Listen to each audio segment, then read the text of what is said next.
Olá, alunos e alunas, sejam todos bem-vindos a mais um vídeo aqui do canal. Se você está chegando agora e ainda não é inscrito, se inscreva, acione o sininho para as notificações, porque eu sempre estou postando conteúdos novos. Se você gostar desse vídeo, não esqueça de deixar o seu like. Se você deseja conhecer mais sobre os processos de estudo musical, conhecer mais sobre música, assista esse vídeo até o final. Também deixe os seus comentários. Muito bem, alunos. Hoje eu quero falar um pouquinho com vocês sobre o estudo por reflexão. É possível estudar sem o instrumento?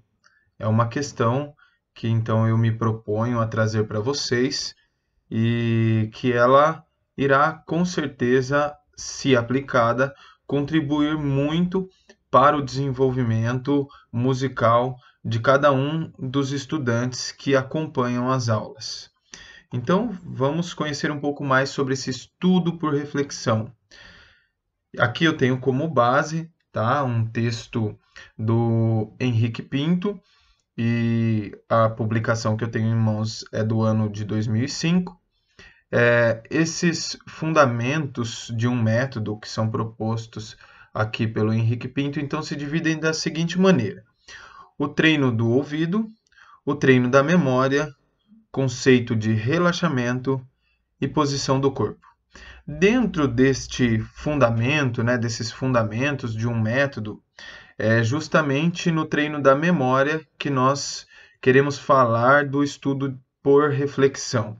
Então, vamos avançar e conhecer mais sobre esse treino da memória que nós então chamamos de estudo por reflexão.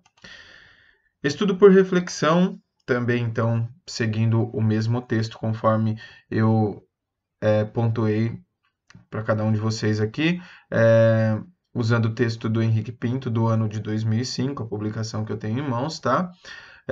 Muito utilizado então por concertistas em trabalhos diários, esse estudo por reflexão. Quer dizer, ele coloca isso no livro dele e eu achei interessante colocar aqui para vocês. Por quê? Porque quando nós falamos de concertistas, nós estamos falando de músicos que estão em um nível alto técnico, um nível alto de conhecimento musical, de preparo, mesmo preparo interpretativo, né?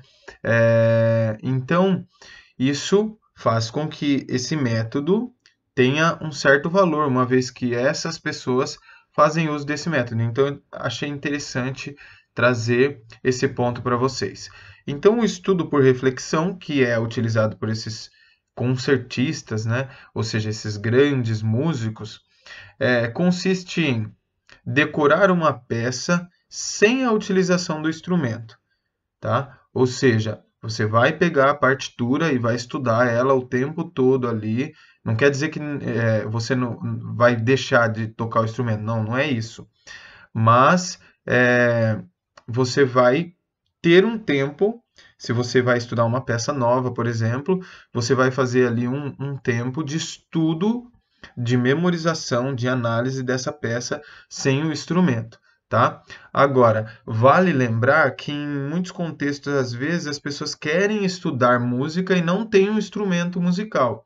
Então, vejam só, é possível fazer um instrumento musical ainda que você não tenha o instrumento. Nós temos opções então, para fazer esse estudo. Ou seja, não dá para deixar de estudar, né? Até porque são muitos conteúdos, é muita coisa que é para a gente ver, e além de que quem gosta de música, se sente bem fazendo aquilo que gosta, aquilo que ama, e é uma forma de nós nos mantermos sempre próximos desse estudo musical, então. Então, é decorar uma peça sem a utilização de um instrumento. Deve-se iniciar fazendo esse processo com peças simples e curtas, e progressivamente ir avançando para peças mais longas e complexas, tá? Eu, inclusive, fiz um vídeo de uma música onde eu toco a música durante todo o vídeo, mas eu fiz uma análise assim de cada compasso, usando cores diferentes para destacar o que era melodia, o que era baixos, o que era complemento harmônico. Fiz anotações indicando os lugares onde se toca cada nota, como ficaria o dedilhado. Então, são observações necessárias a serem feitas nesse momento do estudo, nesse processo. Então, deve-se iniciar fazendo esse processo com peças simples e curtas, progressivamente ir avançando para peças mais longas e complexas. Quando nós pegamos, então, peças mais curtas, nós teremos vários desses elementos que eu acabei de falar aqui, que eu fiz em um outro vídeo, né, que eu destaquei em um outro vídeo, mas pelo fato de serem peças menores, irá facilitar a iniciação nesse tipo de estudo, certo? E aí logo no ponto a seguir aqui eu coloco, ó, o estudo deve buscar a identificação dos dedilhados, conforme eu descrevi, que coloquei no outro vídeo, né? Identificação dos dedilhados de mão direita e esquerda, ou seja, se tem ali pontos específicos de mão direita, a gente deve considerar também mão esquerda, porque é onde nós teremos as notas e movimentos aí que muitas vezes precisam ser bem mapeados, até por conta das posições a serem aplicadas no instrumento. Então, deve-se fazer esse mapeamento de notas, locais onde serão executadas essas notas, regiões, dedilhados, possíveis dedilhados de mão direita e mão esquerda, enfim. Podemos avaliar muitas coisas, como, por exemplo, a própria construção do fraseado, onde teremos ralentandos, onde teremos mudanças de dinâmica, são vários elementos. Após decorar a partitura, o estudante deve executar essa peça musical mentalmente, tá? Ou seja, você tem que tentar executar isso mesmo na sua cabeça e até, se possível, o que se indica, né, que você tente, ao executar mentalmente essa peça, tente executar de forma que você visualize os movimentos que você irá fazer, certo? E dessa forma você poderá também aproveitar tempos disponíveis no seu dia, tá? Então, muitas vezes você está ali, acabou de almoçar, vai dar uma relaxada, aproveita ali, canta a peça, toca a peça um pouquinho ali mentalmente, né? Ou intercalando com outros trabalhos, enfim, dá para você aproveitar mais o seu dia fazendo esse estudo mental. Considerar, aqui um acréscimo meu, né, considerar a capacidade de cantar uma melodia mentalmente.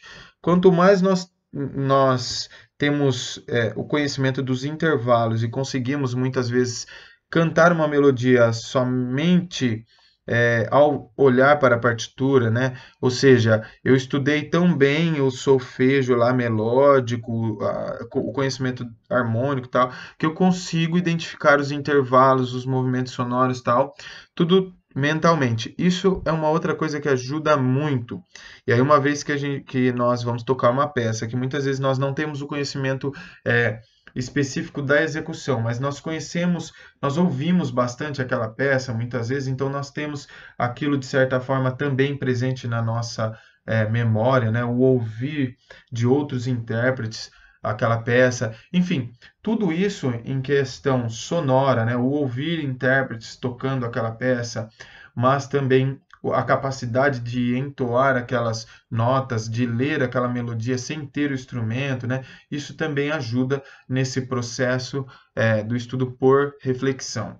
E vale lembrar que grandes compositores, né, como Beethoven, e mesmo, vamos falar aí, Bach, eles tinham essa capacidade, né? Eles conseguiam ali ter na mente a melodia, o efeito dos intervalos, sem ter que tocar no instrumento, o que ajuda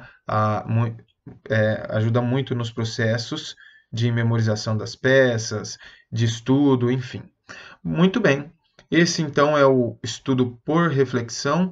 Eu espero que vocês tenham entendido e que possam usar bastante esse método, porque com certeza vai contribuir muito para o estudo e desenvolvimento de cada um de vocês.